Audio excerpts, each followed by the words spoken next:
So welcome class, मेरा नाम भूपेंद्र है और आज हम बात करेंगे बैंकिंग रिफॉर्म्स की। इससे पहले हम बैंकिंग वाली क्लास में हम क्या कवर कर चुके हैं। हम हिस्ट्री ऑफ बैंक्स कवर कर चुके हैं, एसबीआई कवर कर चुके हैं, आरबीआई कवर कर चुके हैं, आरबीआई फंक्शनिंग कवर कर चुके हैं, हम बैंक पेमेंट सिस्टम कवर कर चुके हैं। और आज हम बैंकिंग रिफॉर्म्स की बात करेंगे कि अब तक क्या क्या बैंकिंग रिफॉर्म्स आए हैं। ठीक है, जो भी अब तक हमारे पास आए हैं उनको हम इसमें कवर करेंगे। चलिए क्लास को शुरू करते हैं।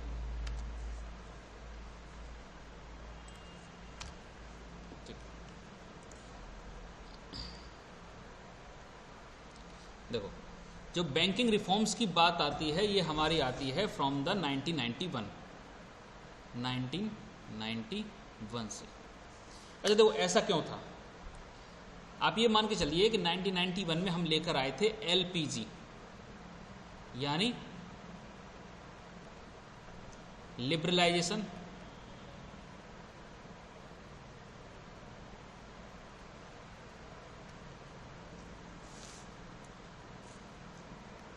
सेकंड है प्राइवेटाइजेशन,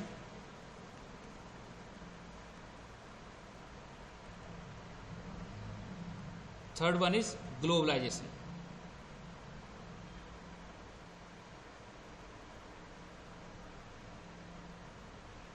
ठीक है, ये तीन चीजें हम लेकर आए थे एलपीजी एरा में। 1991 1992 वो साल थे जब हमने अपने इकोनॉमिक स्ट्रेटजी, अपने इकोनॉमिक स्ट्रक्चर्स, फंडामेंटल्स को रिविजिट किया और उन्हें रिफॉर्म किया। तो हमने जब एलपीजी लेकर आए तो हमने पूरे इकोनॉमी, पूरी इंडियन इकोनॉमी, जो भी हमारी पूरी इंडियन इकोनॉमी है, इसके हर सेक्टर को हमने चेंज किया। इसमें हर सेक्टर में रिफॉर्म्स लेकर आए। तो सेम तरीके से हम बैंकिंग सेक्टर्स में भी रिफॉर्म्स लेकर आए। 1991 से पहले हमने ये ट्रेंड देखा था कि इंडिया के जो बैंक्स थे वो मोस्टली फ्लॉप हो जाते थे, सर्वाइव नहीं कर पाते थे। रीजन बिहाइंड दैट कि 1991 से पहले हमारे पास जो भी बैंक थे, देश कैसे थे, ये सब नेशनलाइज बैंक थे।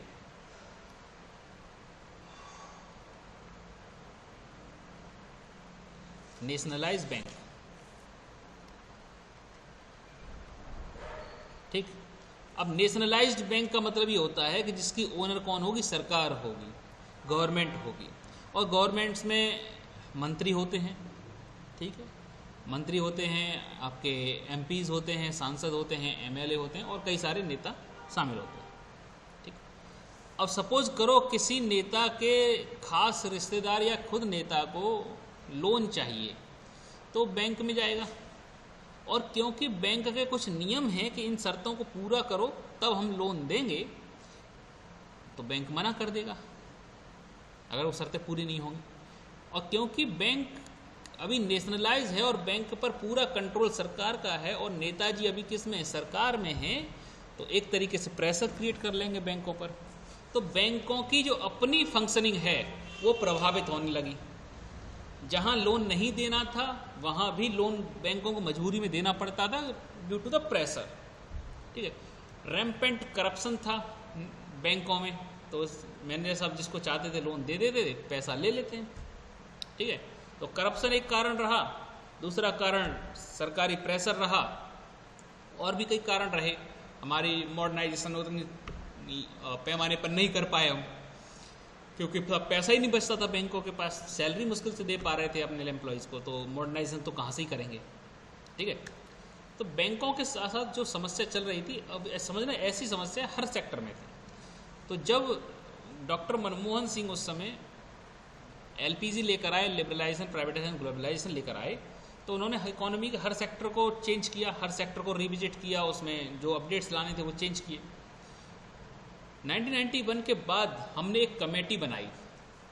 1991 में हमने एक कमेटी बनाई। उस कमेटी को बोला गया कि भैया ये बताओ, जरा स्टडी करो और हमको बताओ कि प्रॉब्लम कहाँ आ रही है, हमारी बैंक चल क्यों नहीं पा रही हैं। ठीक, बहुत अच्छी बात। तो रिविजिट किया गया और जो पहली कमेटी बनाई गई उसे हम बोलते हैं नरसिम्हन कमेटी। क्या बोलते हैं? नरसिम्हन कमेटी। लिख लीजिए।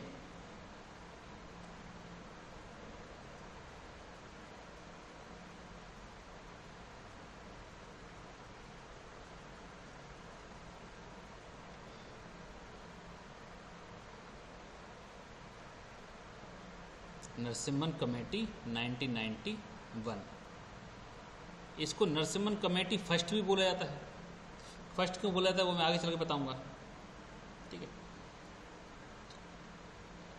तो नरसिम्हा साहब उस समय मतलब आरबीआई गवर्नर रह चुके थे, तो नरसिम्हन कमेटी उनको बोला गया कि आप सीनियर हैं और आप बैंकिंग सेक्टर को बहुत अच्छी तरीके से जानते हैं, आरबीआई गवर्नर रह चुके हैं, तो एक बार आप देख लीजिए करना क्या है हमें, ठीक है। तो नरसिम्हन कमेटी अपनी कुछ रिकमेंडेशंस के साथ आई। क्या बोली नरसिम्हन कमेटी? नरसिम्हन कमेटी बोली कि सर जो आप एसएलआर ले रहे हो इसको कम कर दीजिए, यानी रिड्यूस एसएलआर। अब एसएलआर मैंने आपको लास्ट क्लास में बताया था, लास्ट क्लास में बताया था एसएलआर क्या है। स्टैट्यूटरी लिक्विडिटी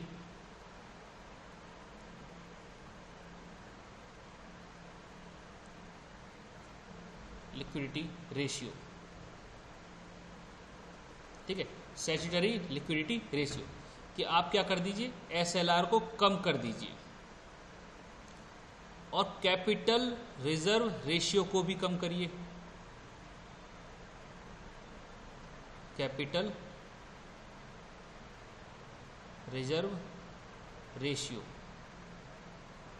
इन दो को कम कर दीजिए।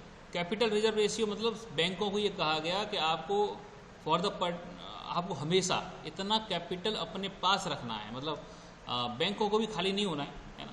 अब बैंकों ने देखा कि सब एसएलआर और सीआरआर और कैपिटल रिजर्व रेशियो ये सब अगर हम मेंटेन करेंगे तो हमारे पास बैंकिंग के काम के लिए, लोन देने के लिए और deposit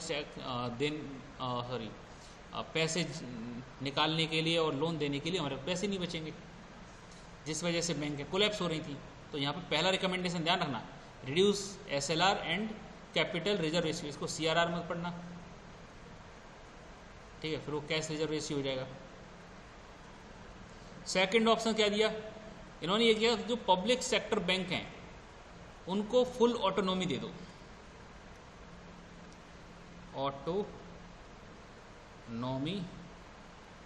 for public sector bank.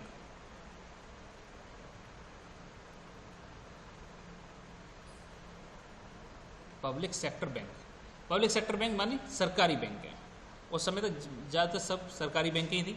1991 के बाद हम ओपन करते हैं कि भैया आप प्राइवेट बैंकें भी ओपन कर सकते हो, तो प्राइवेटाइजेशन को हम इसमें वेलकम करते हैं। उससे पहले सिर्फ नेशनलाइजेशन था, प्राइवेटाइजेशन था ही नहीं। तो बोला गया पब्लिक सेक्टर बैंकों को फुल ऑटोनॉमी दे दो, इसमें कुछ हस्तक्षेप मत करो और कुछ अपना प्रेशर मत बनाओ। तीसरा रिकमेंडेशन क्या था, capital adequacy ratio.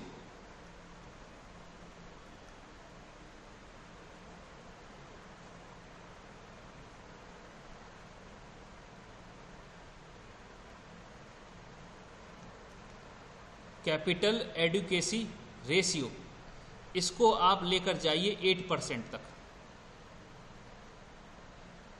Up to 8%। अब ये कैपिटल एडिक्वेसी रेशियो क्या है?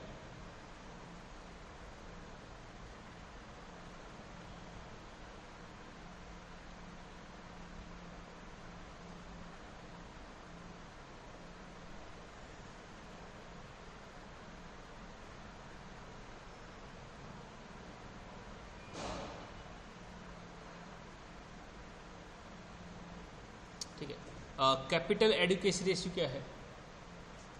कैपिटल एडिक्वेसी रेशियो ये है कि सपोज करो कि आपने किसी को 100 रुपये का लोन दिया, ठीक, वो 100 रुपये जैसे ही आपके पास आए तो आप क्या करोगे, ये 100 रुपये फिर किसी को लोन पे दे दोगे। यही लोन साइकिल चलता है। बैंक क्या करेगा, बैंक अपने पास पैसे नहीं रखेगा। बैंक जैसे ही 100 रुपये उसके पास आएंगे या तुमने डिपॉजिट किए या लोन कहीं से रिटर्न आया तो तुरंत किसी और को उठा देगा वो पैसे। तो यहाँ पर आरबीआई बोलता है कि देखो आपको क्या करना है, 8% अपने पास रिजर्व करके रखना है। बोले तो अगर 100 रुपये आपके पास आए तो इसमें से 8 रुपये आप अपने पास रिजर्व कर लीजिए और 92 रुपीज़ इसको आप लोन में दे दीजिए। इससे होगा ये इससे होगा ये कि bank in failure of return, अगर लोन वापस नहीं आता है लौट कर, तो एटलीस्ट कुछ अमाउंट्स बैंक के पास रहेगा जिससे वो रन कर सकें। तो ये जो रिजर्व किया गया 8 रुपये, 8%, इसको बोला जाता है कैपिटल एडिक्वेसी रेशियो। क्या बोला जाता है? Capital adequacy ratio. नेक्स्ट देख लेते हैं। तो ध्यान रखना, देखो मैं जो बता रहा हूँ कैपिटल एडिक्वेसी रेशियो, इनको अपना चाहो तो अपनी भाषा में जैसे चाहो वैसे लिख लेना, ठीक है। नेक्स्ट है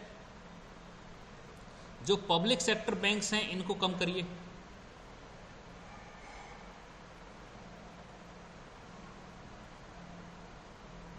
reduce public sector bank.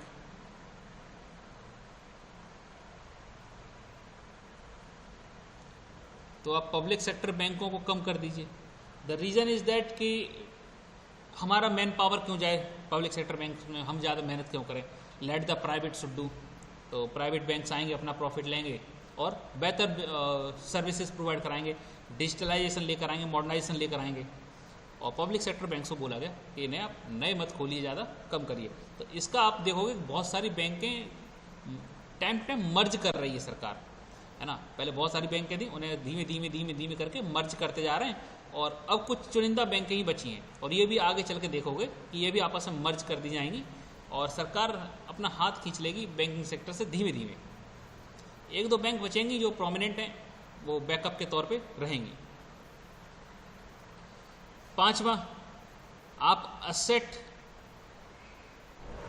Reconstruction fund बनाइए।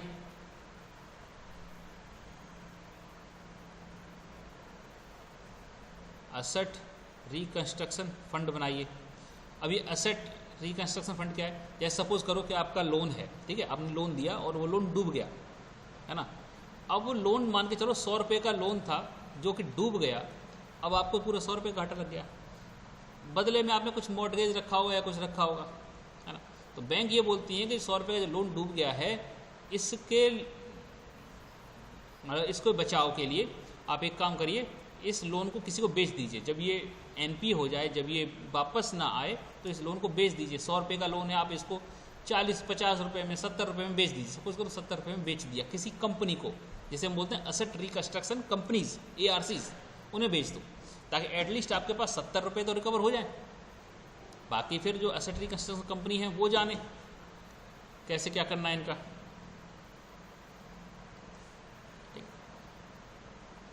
6th point, bank should disclose, bank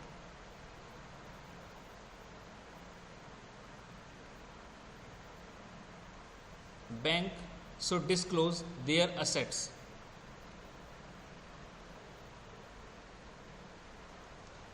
and classify them।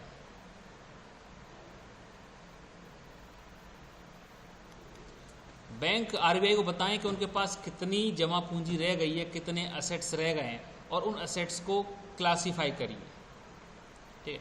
जैसे एनपीए में क्लासीफाई करिए या वेटिंग में क्लासीफाई करिए, किस तरीके की आपकी पोजीशंस हैं उनको डिस्क्लोज करिए आरबीआई के सामने, ताकि आरबीआई बेहतर जो आपके पॉलिसीज़ हैं उन्हें बना सके। 7th, RBI should only the regulating body for bank। RBI should only regulating body, कि यही एक रेगुलेटिंग बॉडी होनी चाहिए, इसके अलावा अदर बॉडीज़ बनाने की जरूरत है नहीं। बैंक क्या, सरकारें क्या करती हैं, अपनी मर्जी के अनुसार कोई भी बॉडी गठन कर दिया और बैंकों को प्रेशराइज कर लिया। तो यहाँ पे बोला कि आरबीआई रहने दो, बाकी सबको हटा दो, ठीक है। अब आरबीआई जैसे मैंने आपको बताया था, ये एक्स गवर्नर रहे। और एक और चीज़ ध्यान रखना नरसिम्हन के बारे में, कि इन्हें बोला जाता है फादर ऑफ बैंकिंग रिफॉर्म। ध्यान रखने में क्या बोला जाता है? फादर ऑफ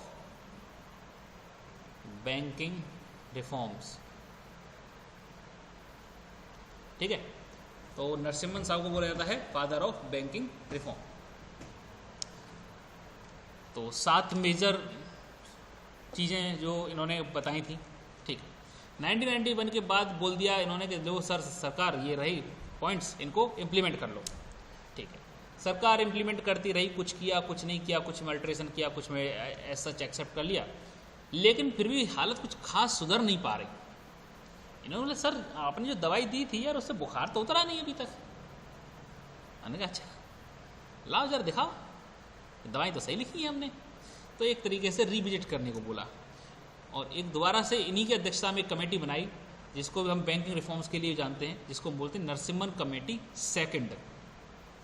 ठीक है, नरसिम्हम कमेटी सेकंड।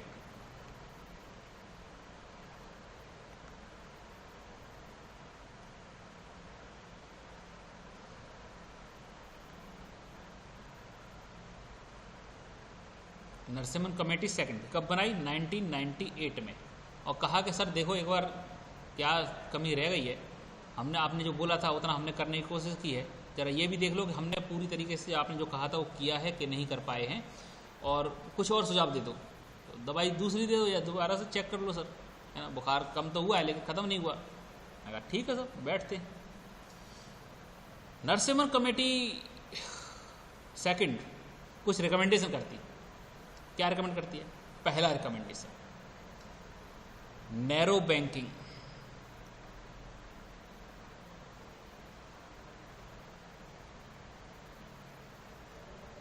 पहली रिकमेंडेशन की आती है नैरो बैंकिंग। अब इसका ये मतलब नहीं है कि इन्होंने बोल दिया हो बैंकों से कि अब तुम मेन सड़कों पे बैंक मत खोलो, गलियों में जाके खोलो ताकि तुम नैरो बैंकिंग कर पाओ, ऐसा कुछ नहीं है। ठीक है, नैरो बैंकिंग का मतलब क्या है? नैरो बैंकिंग का मतलब ये हो गया कि जो बैंकें कमज़ोर हैं, वीक बैंक हैं, है ना। यूजुअली क्या होता है कि आरबीआई रिकमेंड करती है, ठीक है, बेसिक बैंकिंग प्रिंसिपल यही है कि वो रिकमेंड करते हैं कि आप बड़ी लोन दें, लंबे समय के लिए लोन दें। ध्यान रखना क्या कहती है, big loans longer time period.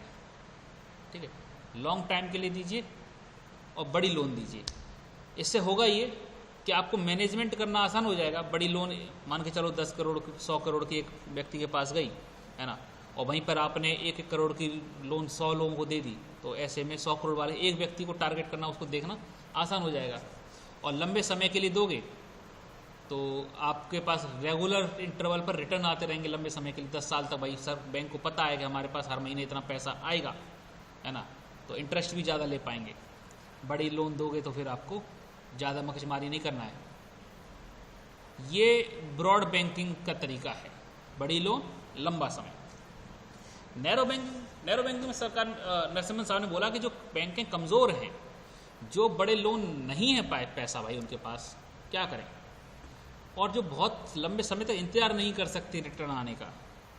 बड़ी बैंकें तो इंतजार कर लेंगे, छोटी बैंकें नहीं कर पाएंगी। तो आप क्या करो, जो वीक बैंक हैं उन्हें बोलो कि आप स्मॉल लोन दो और छोटे छोटे टाइम पीरियड के लिए लोन दे सकते हो। नैरो बैंकिंग का मतलब क्या हो गया, स्मॉल लोन्स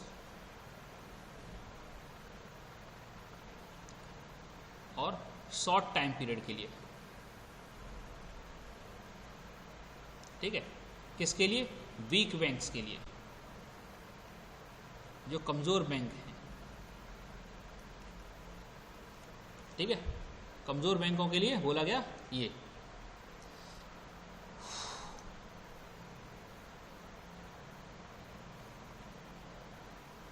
ठीक, नेक्स्ट रिकमेंडेशन था इनका, RBI should the regulator of the bank not the owner of the bank. ये बड़ी बात बोल दी थी, RBI should be regulator,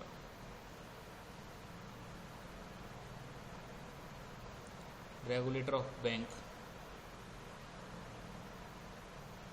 not the owner of the bank.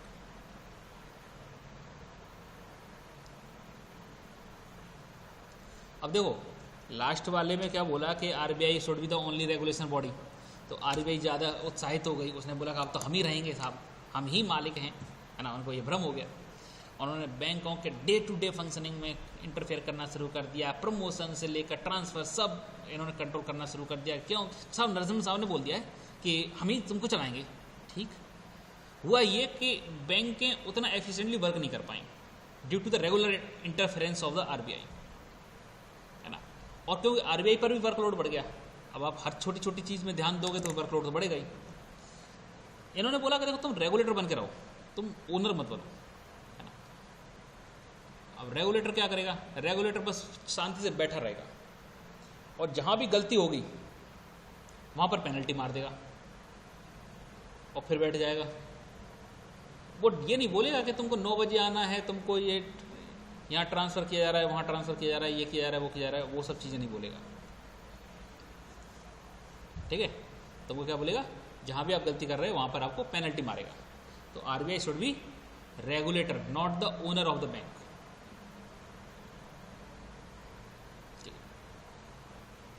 Third recommendation क्या है?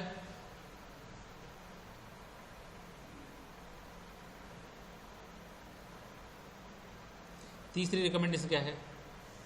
Government should increase CAR।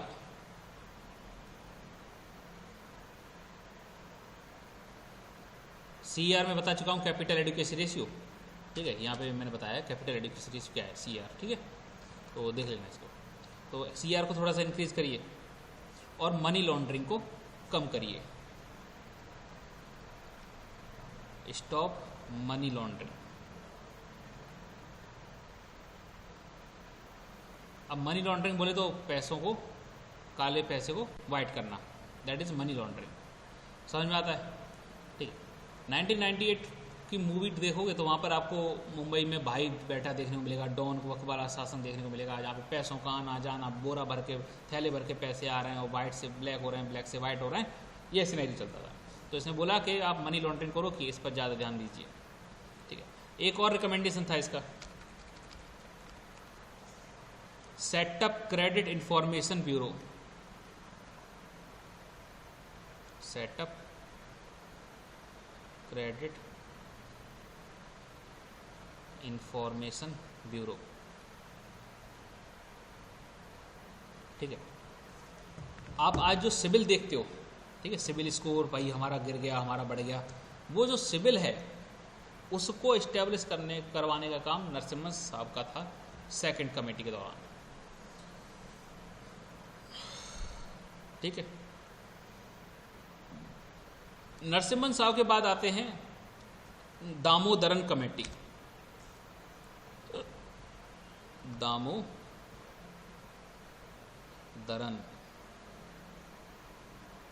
Committee.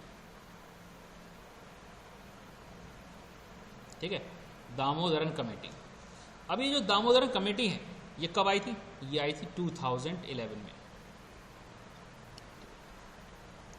अब दामोदरन साहब भी एक्स गवर्नर रहे, ध्यान रखना, ज़्यादातर ऐसी कमेटीज़ के हेड एक्स गवर्नर ही बनाए जाते हैं। अब दामोदरन साहब 2011 में इनकी कमेटी बनाई गई और इनको काम दिया गया कि आप एक काम करिए, जो कस्टमर्स हैं उनकी फाइनेंशियल सिक्योरिटीज़ पर ध्यान दीजिए, उनके लिए कुछ रिकमेंड करिए। बैंक तो हमने नरसिम्हन साहब के आशीर्वाद से हमने सही कर ली है, लेकिन जो फ्रॉड, जो परेशानियाँ हमारे कस्टमर्स को हो रही हैं उनके लिए कुछ करिए। तो ये बेसिकली टारगेट किस पर थी? कस्टमर्स पर। तो इसका प्राइमरी फोकस क्या था? कस्टमर सेफ्टी था। क्या रिकमेंडेशन किए? रिकमेंडेशन ये किया, देखो सर, जो कस्टमर है वो पैसा तुम्हारी बैंक में जमा करके चला गया और सपोज करो तुम्हारी बैंक डूब गई, लुट गई, आग लग गई, बर्बाद हो गई, कुछ भी सही। ठीक है, तो जिस बैंक में कस्टमर का पैसा है और वो डिस्ट्रॉय हो जाती है, ख़त्म हो जाती है बैंक, तो कस्टमर को क्या मिलेगा? सर कस्टमर को तो कुछ नहीं मिलेगा। जब बैंक नहीं तो पैसा नहीं। मैंने कहा नहीं, ये नहीं चलेगा। आप एक काम करिए, चाहे भले ही आप लुट जाओ, मर जाओ, खुद पिट जाओ, कुछ भी सही, आप कस्टमर का 1 लाख रुपए तक जो भी डिपॉजिट रहेगा उससे आप वापस करेंगे, इवन इन द फेलियर। आप अब बोलो सर मैंने तो बैंक में 5 लाख रुपए डिपॉजिट कर रखे हैं, 10 लाख रुपए डिपॉजिट कर रहे हैं, तो बच्चे वो सारे तुम्हारे पैसे गए, तुमको बस मिलेंगे तो 1 लाख, इससे पहले नहीं मिलते थे। ठीक है, लेटर ऑन इसको हमने इंक्रीज करके कर दिया 5 लाख। तो कस्टमर डिपॉजिट, तो कस्टमर डिपॉजिट सेफ्टी या गारंटी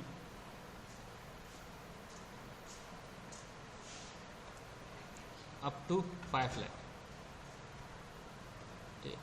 5 लाख तक का आपका डिपॉजिट सेफ रहेगा। उसके ऊपर वाला वो ऊपर वाले के हाथ में है, 5 लाख से ऊपर वाला, ठीक है। Bank should offer non profit account यानी जीरो बैलेंस अकाउंट।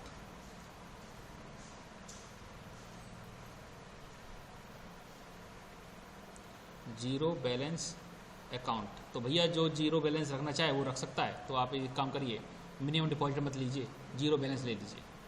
अब ये 2011 में लाए थे, लेकिन फिर बाद में चल के मोदी जी इसको क्या करते हैं, पॉपुलराइज करते हैं और क्या बोलते हैं इसको, जनधन अकाउंट करके बोलते हैं, ठीक है। तो zero balance account. ATM transaction, कई बार ऐसा होता था कि आप एटीएम में पैसा निकालने गए और वो अकाउंट से कट जाते थे और आपको पैसे मिलते नहीं थे, या आपका अकाउंट जो एटीएम है वो किसी ने ले लिया और उससे कुछ ट्रांजैक्शंस कर लिया, आपको पता नहीं। तो ऐसी कंडीशंस में बैंक बोल देती थी कि सर देखो तुम जानो, तुम्हारा काम जाने, हमारा कोई लेना देना है नहीं, ठीक है। अब क्या बोल दिया एटीएम ने, सॉरी दामोदरन साहब ने ये बोला कि देखो जो एटीएम है, अगर किसी कस्टमर का ट्रांजैक्शन बोलता है कि सर मैंने किया और वो हुआ नहीं और पैसे अटक गए और खाते से कट गए, मेरे पास भी आए नहीं, तो ऐसी कंडीशन में पूरी जिम्मेदारी बैंक की होगी, बैंक उसको पैसा देगी। या सपोज करो किसी और के द्वारा, सपोज करो किसी का एटीएम खो गया, ठीक है, और उसने बैंक को फ़ोन किया और बोले कि सर इसको मेरा एटीएम खो गया, इसको ब्लॉक कर दो, है ना, ठीक। अब ऐसी कंडीशन में पहले क्या होता था, इंस्टेंट ब्लॉकिंग वाला सिस्टम नहीं था। बैंक बोलती थी हाँ सर आपकी सुन ली है हमने और हम विचार करेंगे, डिसाइड करेंगे, कल बैंक खुलेगा, फाइल आपकी जाएगी ब्लॉकिंग की, तब जाके मैनेजर साहब ब्लॉक करेंगे। तब तक भगवान भरोसे नहीं। दामोदरन ने बोला कि देखो सर ऐसा है कि तुमको इंस्टेंट ब्लॉकिंग वाला सिस्टम लाना पड़ेगा, ब्लॉक होने के बाद अगर कुछ होता है ट्रांजैक्शन उसके लिए तुम जिम्मेदार होगे, तो बैंक पैसा देगा। इवन अब तो ये भी ले आए हैं कि अगर तुमने यूपीआई के थ्रू अगर पैसा ट्रांसफ़र किया और किसी एक खाते में डाल पैसा देना चाहते थे, लेकिन पैसा किसी दूसरे खाते में चला गया, है ना, तो ऐसी कंडीशन में भी पैसा कौन देगा, आपको बैंक देगा। अब विद इन 45 डेज बैंक को रिपोर्ट करिए कि सर मेरा पैसा गलती से वहाँ पहुँच गया है ना, तो वहाँ से रिकवर कराइए, या तो रिकवर कराइए या आप अपनी जेब से दीजिए। तो कोई एक काम कराना होगा बैंक को। अब बोलो कि जिसके बैंक में गया है, खाते में गया है, उसने खर्च कर लिया, तो ऐसी कंडीशन में बैंक आपको पैसा देगा, ठीक है। तो ये कस्टमर सेफ्टी को लेकर ये सिनेरियो था। तो बेसिकली आप यहाँ लिख सकते हो customer ATM transaction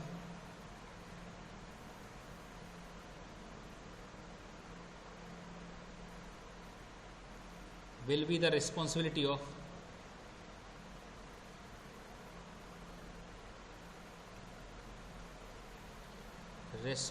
of banks, ठीक, ओके। कस्टमर मजे ही मजे में, ठीक है। एक और चीज़ बोला गया, देखो साहब हम जाते हैं और हम बोलते हैं कि साहब हमारी पासबुक प्रिंट नहीं हुई, तो ये बोल देते हैं कि हमारा प्रिंटर ख़राब है, सर्वर नहीं आ रहे, है ना, हमारी बात सुनते नहीं। और हम अपनी शिकायत करने जाएं तो शिकायत करने के लिए कोई मिलता नहीं है, मैनेजर आपका सुनता नहीं है, कोई रिस्पॉन्स आता नहीं है, और बात बात पर आरबीआई को शिकायत कौन ही करे, ठीक है। तो एक काम करो, हर ब्रांच में एक व्यक्ति हर बैंक अपॉइंट करेगी, जिसको हम बोलेंगे ग्रीवेंस रिड्रेसल ऑफिसर। क्या बोलेंगे? ग्रीवेंस